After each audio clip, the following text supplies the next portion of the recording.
Hey everybody, it is Corey Poirier back with the latest edition of our Blue Talks interview feature series. I'm the founder of Blue Talks, humbled to be involved in this community. So excited with the people that are in this community. You can probably tell by what I'm wearing today, it's really warm here. I'm in Prince Edward Island in Canada. I only had the in Canada for those watching that aren't based in Canada, because Prince Edward Island's not really on the radar if you're not from Canada. Smallest little tiny province, but it's really warm here today. Yesterday it was, for those that are in Celsius, yesterday it was almost feels like 39. Which is really warm in Prince Edward Island. Like I was sweating at 8 o'clock at night. So it's slightly not as warm today, but it's still fairly warm. And I can't put on the fan because it'll pick it up in the background. So hence the tank top today. So having said that, before we jump into the interview itself, what I've been doing, it's kind of become a little bit of a theme, is I've been taking a piece from my book, The Book of Why and How, and sort of trying to give one insight from me before I jump back off, since I'm only on these for a short amount of time, and giving the floor over to our fabulous Blue Talks community members. So what I wanted to mention today is a part in the book where I talk about what I learned from Trish Stratus. You may not know that name, or you may. But Trish Stratus is a former female wrestler. So in the wrestling world, on TV you watch wrestling. They're in the wrestling ring, and Trish was the most successful female wrestler of all time for a number of years.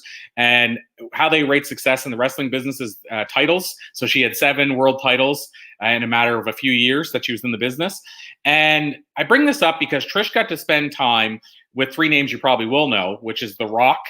So The Rock is constantly making waves, pretty much one of the most famous Hollywood stars now. Hulk Hogan, I don't think I have to explain who Hulk Hogan is to many people. And of the 3, the least famous, which is kind of ironic because he's still pretty famous, but Stone Cold Steve Austin.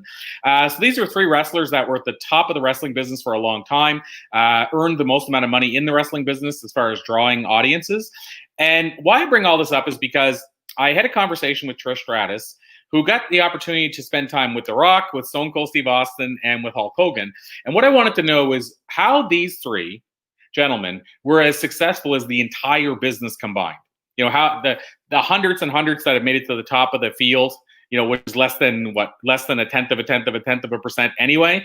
How did these 3 guys go that much higher? It's almost like asking the question, for those that don't watch wrestling, it's almost like asking the question, how did Wayne Gretzky and Mario Lemieux and Sidney Crosby, what did they do that they had in common that most people don't do? How did they rise to the top? So I asked Trish Stratus, because she had a chance to sit with all 3 of them many times, talk with all 3 of them. And without pausing, she said, the thing that they seem to have in common is that their energy, the 3 of them together, could light a city. You could basically light a city without any electric company helping. So essentially what she said was that their level of passion was off the charts. So whether you call it purpose or passion, I believe passion is what you do and purpose is why you do it.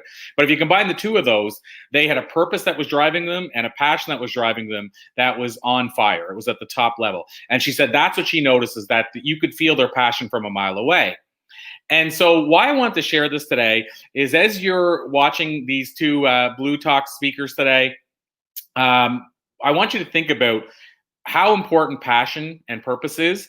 And to back up why I think it's so important, if you look at the interviews we've done, which now is, by the way, around the 6,500 range, it's well over 6,000 one-on-one interviews I've done. And I've asked this question and tried to dissect what these thought leaders, these top influencers have in common. And without a doubt, so same as what Trish Stratus said, without a doubt, I can tell you the most common trait by a large percentage is that they're living on purpose. So these high-achieving influencers have found their passion, they're living on purpose, and that's what they do differently than most people. Now, having said that, obviously, there's a lot of people who live with passion and purpose, and they don't all rise to the certain percentage of their field. So there's other elements that come into this, but I just want you to take into account, if you haven't discovered your passion yet and you're not living on purpose, if you want to know what the top achievers do, and the good news is it's something you don't have to spend a lot of money on. It's something you have to do internally. But if you can figure out what your passion is and find your purpose, you will be in that top 90, whatever it is, 8% of the top achievers I've interviewed that have that in common. So hopefully you can take that as a reason to go out and find your passion and purpose. It's sort of a cheap plug for the book that I mentioned, but The Book of Why and How, that's the premise behind the book. The first section is dedicated to helping you find your why. which I think is the combination of your passion and purpose.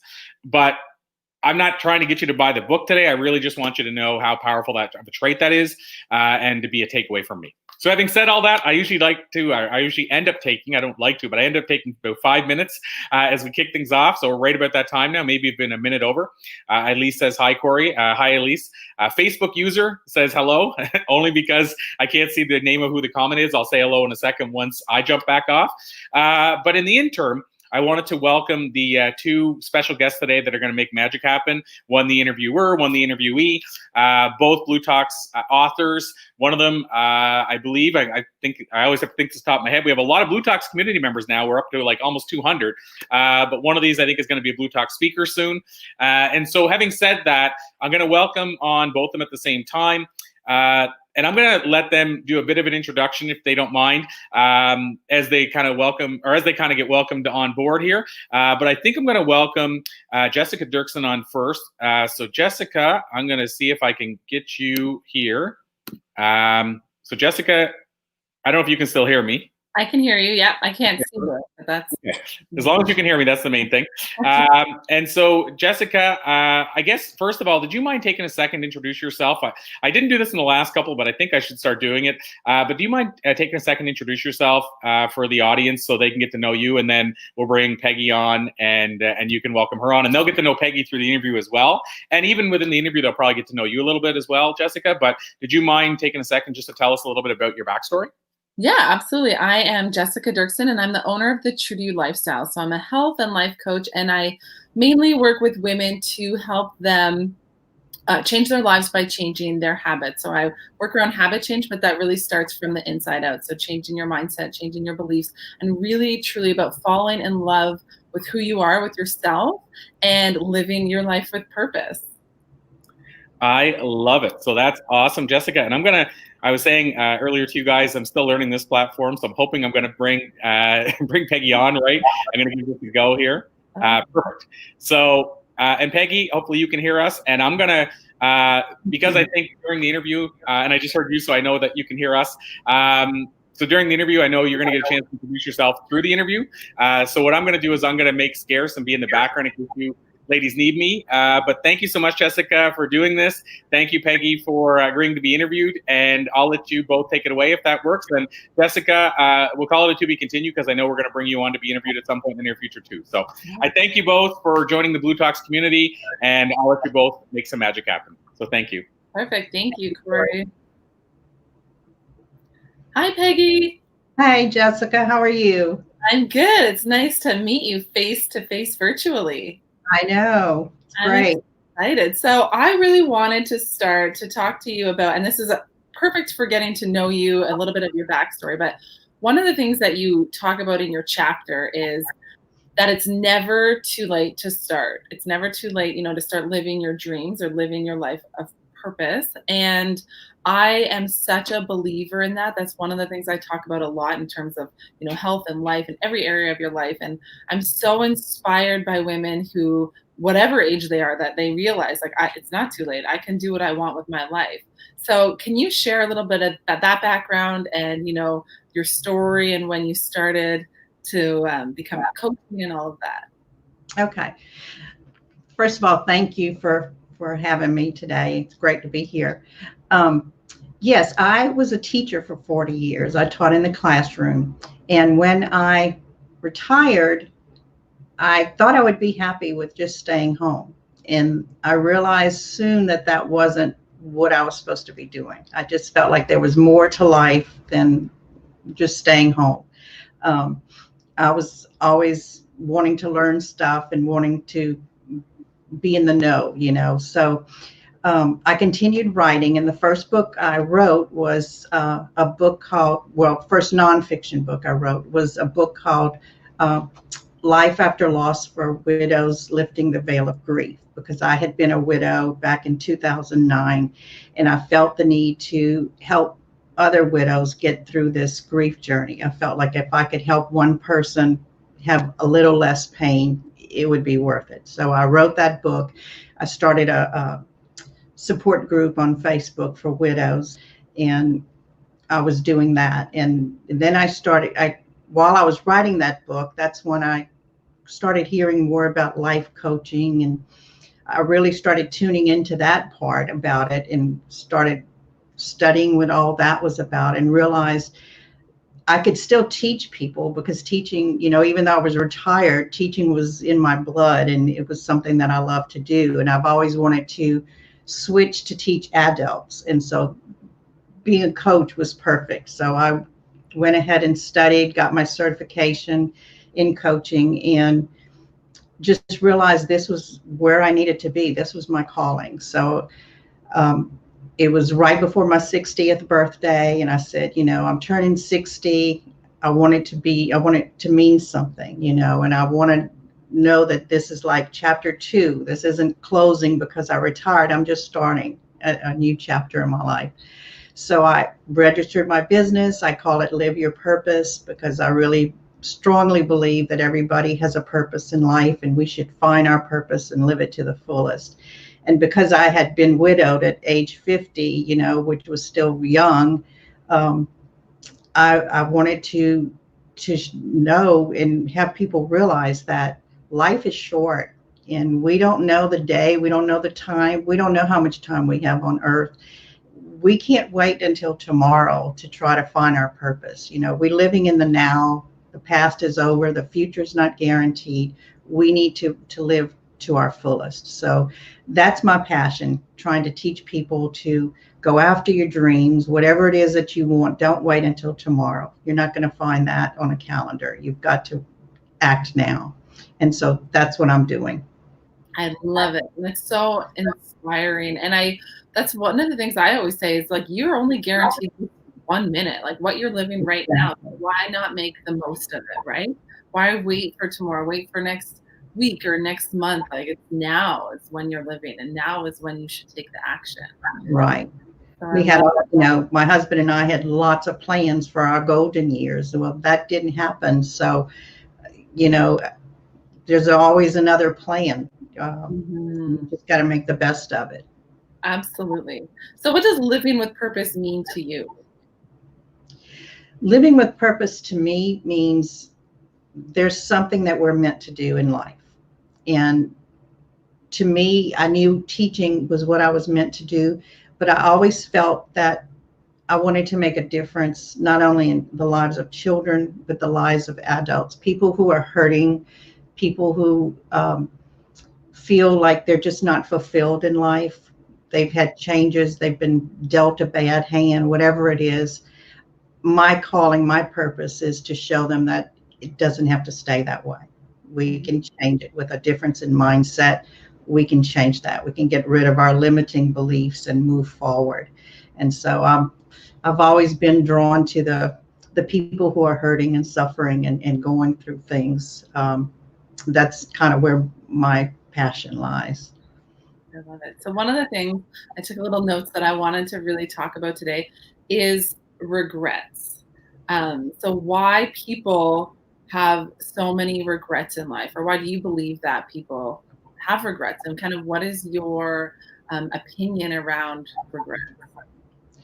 Well, that's one of the things that I try to focus on too, because I believe, in even Les Brown had spoken about this, that the cemetery is filled with so many people who let their dreams die. They could have been, inventors or cures for diseases, but they let fear get in the way.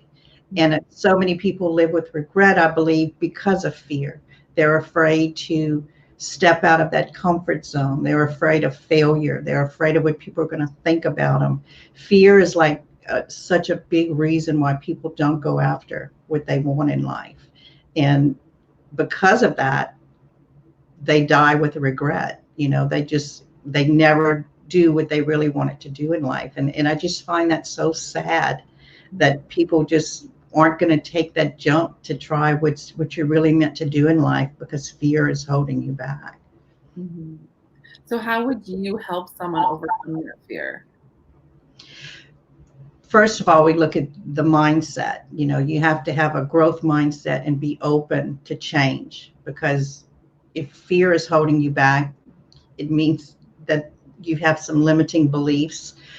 maybe what you've been brought up to believe, maybe what you've been told over and over has resonated with you, and you take that as being truth where it's not really true. And so we start looking at mindset, we start looking at limiting beliefs and changing our limiting beliefs. And if you grew up with a lot of negativity, then that inner critic gets so much power, and that inner critic is constantly talking to you and telling you can't do it, you're not smart enough, you're too old, you don't have the worth to do it, whatever it is that you are feeling. And so I had that growing up. I lived with low self-worth, so low self-esteem. I was very shy, and my inner critic was so loud.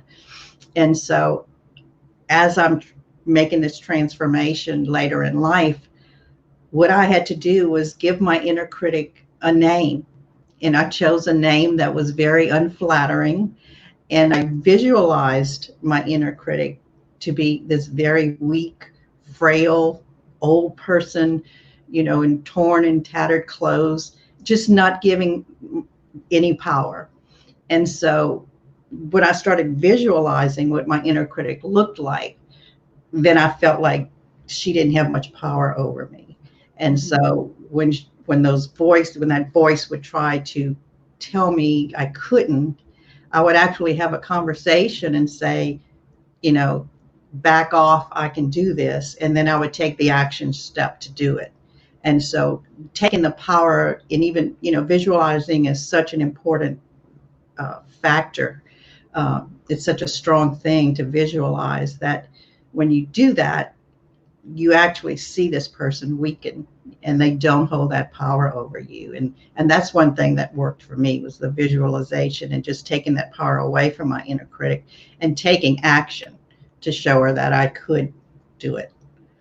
Wow, I love that. So I work around, the same thing, like mindset and limiting beliefs. And for me, I'm like really strict with my mindset, but I love visualization. And that just sounds amazing, because we're all human, right? So negative thoughts come up, old beliefs come up, depending on what you're working on that day, or what you're going through, right? So I really love that, visualizing that person.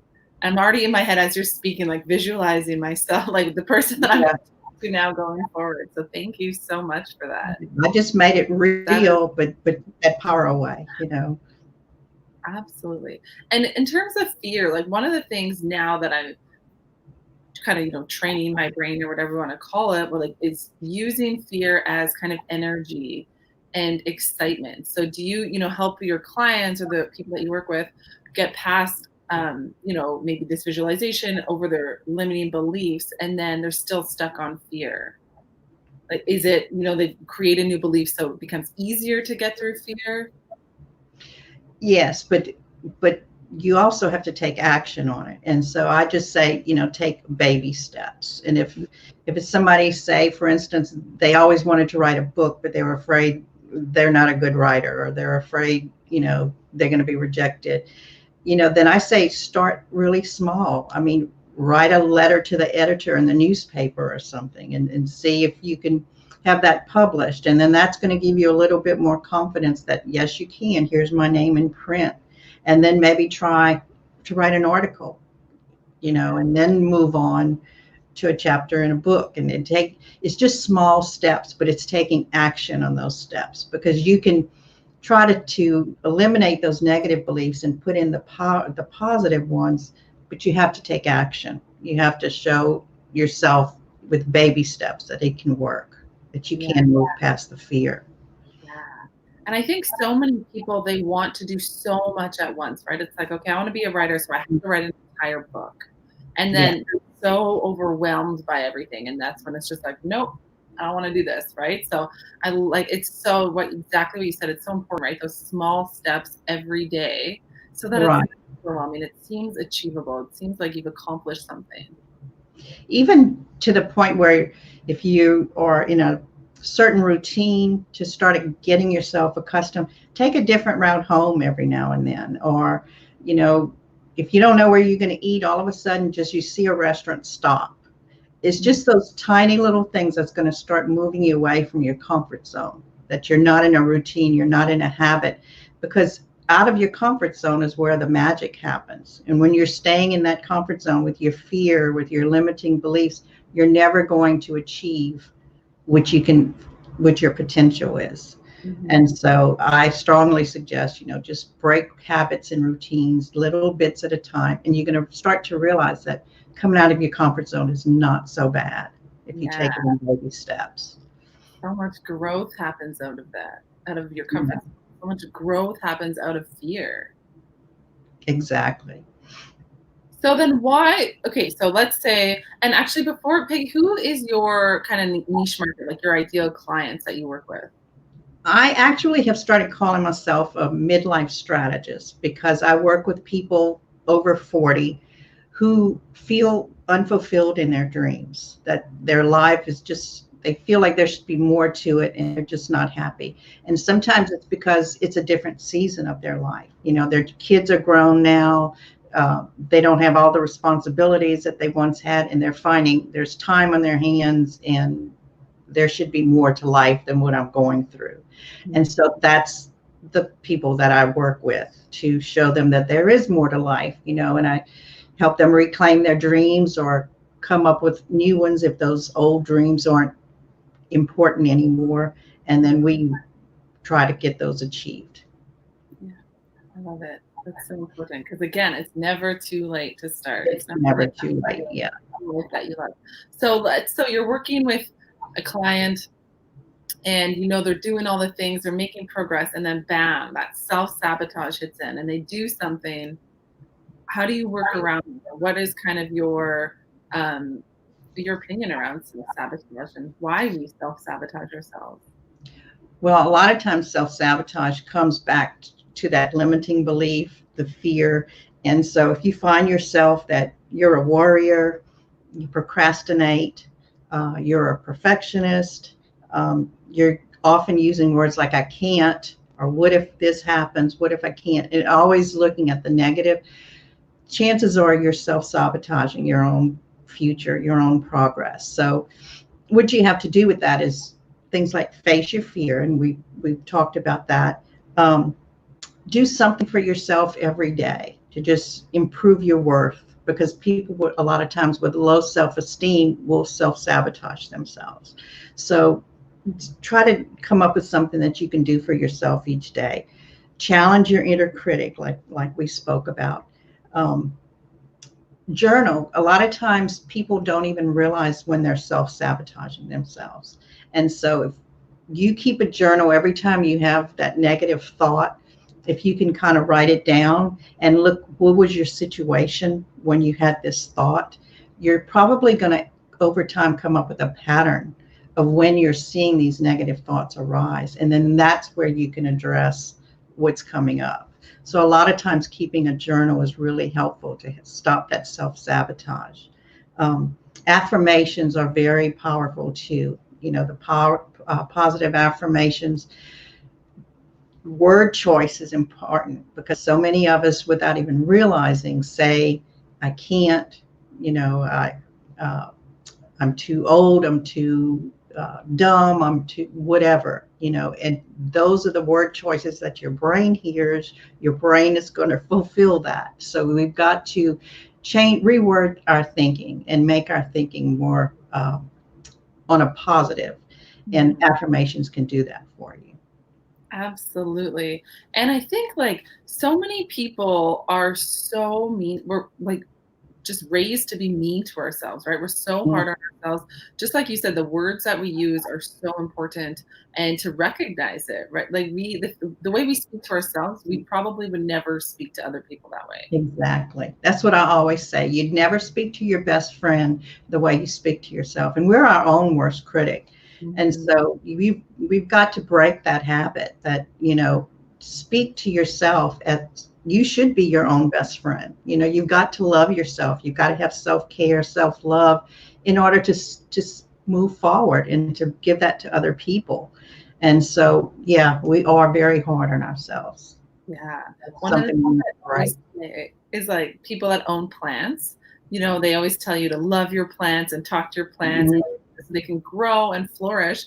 I always say it's the same thing. Like, talk to yourself like you talk to your plants. Love on yourself like you love on your plants, right? Because that help yourself grow, help yourself flourish. Yeah, I've heard where it says you need to nourish to flourish, and that's so true. We have to nourish ourselves to be able to pass it on. What kind of things do you do for yourself, like to nourish yourself, to keep that growth coming, to keep yourself in a positive mindset? I use visualization. Whatever it is that my goal is, I picture it already have happened. Mm-hmm. And so I try to bring in all the senses, how does it feel now that I've accomplished this goal? What are people around me thinking, my support system? What am I doing now that I've accomplished it? How do I feel now that I didn't feel before? And just let myself feel that. And the more you're going to feel that success, the more you're going to work to making it a reality. And so I use visualization a lot. I use journaling. I believe an attitude of gratitude goes a long way, because when you are grateful for other things, you stop thinking of the things you don't have and you start focusing on the things you do. And that alone helps you have a better mindset. Yeah, absolutely. I think like journaling is so underrated. It is so, when you start to journal, oh my, like the stuff that can come out, and I'm really big on writing it down, like not typing journaling, but really like writing it out. And when I start writing, the just things that I didn't even know were inside of me or that I was thinking about Right. or worrying me just start coming out. And there's so much, so it's really a really powerful exercise. I do it handwritten too, because there's something with the brain and the connection when you're handwriting. And so I always just handwrite it also. And you're right, things will flow out that you don't even realize. Yeah. And even, if there's something bothering me, I'll write just a statement about it or a sentence. And then I close the book and I come back and I just start writing it. Like maybe half an hour later, grab a cup of coffee, and I just start writing based on this one sentence. And it's like, wow, I didn't even know I felt this way. I didn't even know I was It's amazing. Yeah, it is really, it's a really powerful exercise. And gratitude is huge. I think gratitude can change people's lives. Mm-hmm.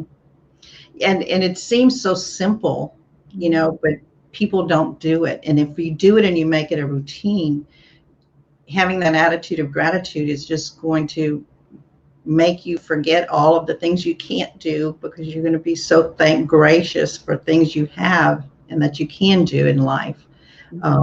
It just changes your whole mindset. Absolutely. So kind of going back to that inner critic, how do you silence it? Like, how do you, like for me, if something comes up, I'm like, nope, not today. I'm not thinking about that. But not everyone, I'm training my mindset. Not everyone is there. What kind of work do you do to help them like stop? Well, I always say it didn't happen overnight, so you're not going to fix it overnight. It's going to be a process.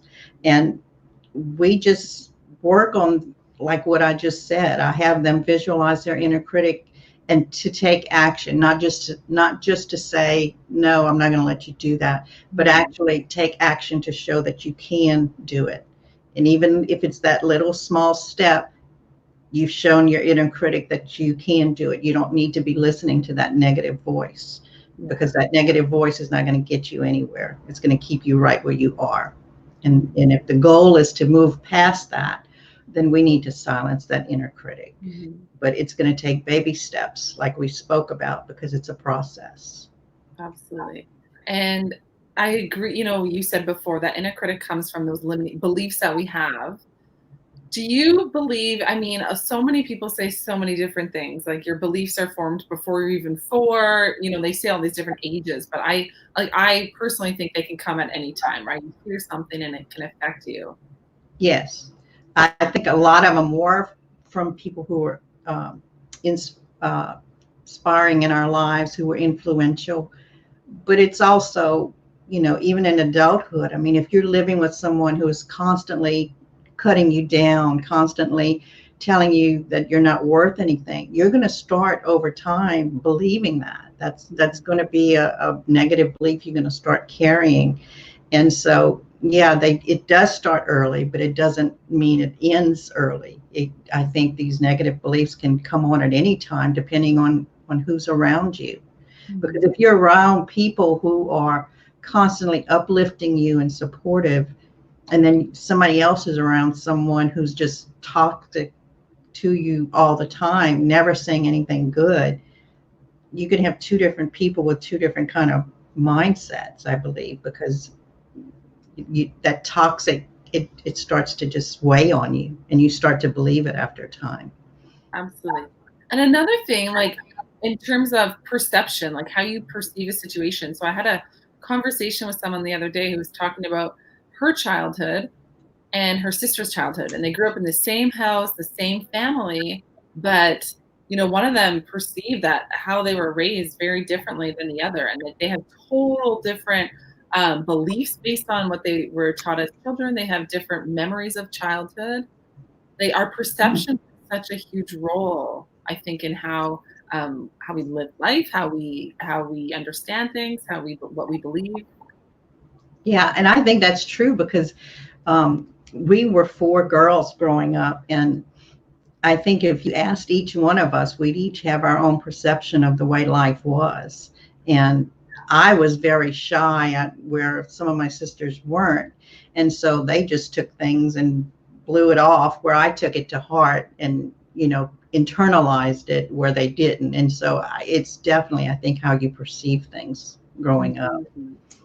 Maybe what somebody said wasn't really what they meant, but it was how you took it. And then you let that weigh on your mind, and over time you started believing it, Yeah, absolutely. So Peggy, I want to know, what do you love most about what you do? Seeing the light bulb moments, hearing things like, you've made a difference in my life. I got something just last week and brought tears to my eyes, because she wrote to me and saying, you don't realize what a difference you made in my life. You came at the right time when I needed it. That to me is everything, or helping a widow say, you showed me how to substitute this grief with a good memory. And now I use this all the time when I have those, what I call grief eruptions, when they come out of nowhere. And so just hearing the feedback, knowing that I've actually made a difference is what makes it all worth it. I love it. And I know you said, you're the midlife strategist, and you help people live a life with purpose, but that's not just like one little area of their life. Like, you must make a difference in so many areas of their life, because when you change one thing, you're ultimately really that ripple effect changing everything else. Exactly. When you start looking at the negative beliefs, when you start looking at the mindset, and you work towards more of a growth mindset where you're open to believe that you can do things, believing you can is your first step getting there. And so we've got to work, how can you believe that? Let's get rid of those negative limiting beliefs. Let's get rid of that fixed mindset that has it closed off. And you're right, it's going to change all areas of your life. You're just going to be, I am happier in my skin now than I ever was, because I've made that total transformation. I don't allow those limiting beliefs to hold me back anymore. I'm going to take risk, and it's not what if I can't, it's what if I can. Yeah. It's a whole different mindset now. Absolutely. And this, go even back to the mindset and the words that we use. One of the words that I really dislike is should. I should be doing this. I should not be doing this. And it's like, who says you should, right? Who's in charge of that? Who's the ultimate person or thing? I say we should on ourselves all the time, because when somebody's telling you should do that, what they're doing is putting their belief system into your mind. And when you are telling somebody you should, and I had a problem with that, because as a teacher, I used it often, and so it was hard for me to break that habit. But now it's like a red flag if I find myself saying should, I immediately shut it down, because should is one of those words of self-sabotage. Yeah, it's funny. Indecision is a form of self-sabotage, because you're staying in limbo. You're not going either direction.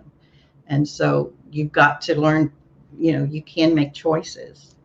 Yeah, absolutely. Should. Another one is have to.